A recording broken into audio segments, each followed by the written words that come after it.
जब नन्हे से बाल किशन के दर्शन करने ब्रजवासी नंद बाबा के घर पहुंचते हैं, तब सभी देवी देवता भी आकाश मार्ग से कान्हा के दर्शन करने लगते हैं।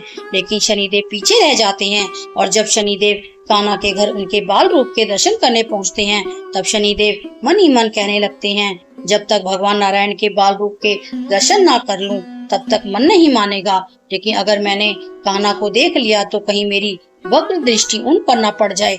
और ऐसा सोचकर शनिदेव द्वार पर से ही लौटने लगते हैं। तब कान्हा के दर्शन करके वापस लौट रहे ब्रजवासी जब कान्हा के अद्भुत लावण्य में दिव्य रूप का वर्णन करते हैं, तो यह सुन शनिदेव प्रभु के दर्शनों के लिए और अधिक लालायित हो जाते हैं और खुद को रोक नहीं पाते और वापस प्रभु के दर्शन करने पहुंच जाते हैं और एक खिड़की में से प्रभु को निहारने लगते हैं। तभी यशोदा मैया बाहर आती हैं और शनिदेव को देखकर कहने लगती हैं, ओ महाराज, आप कौन हैं और क्या कर रहे हैं? शनिदेव कहते हैं, मैया, मैं आपके पुत्र के दर्शन करने आया हूँ।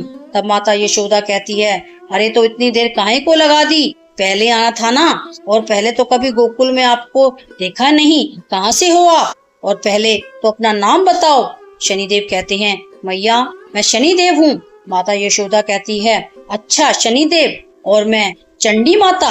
अरे एक तो झरोके में से झांक रहे थे और ऊपर से अपना नाम शनिदेव बता रहे हो। और माता यशोदा को शनिदेव की बातों पर यकीन ही नहीं हुआ और उन्हें वहां से जाने के लिए कहती हैं। तब शनिदेव वहां से निराश होकर जाने लगते हैं और जाते जाते कहने लगते हैं, क्या मुझे कभी आपके बाल रूप के दर्शन करने का सौभाग्य प्राप्त नहीं होगा?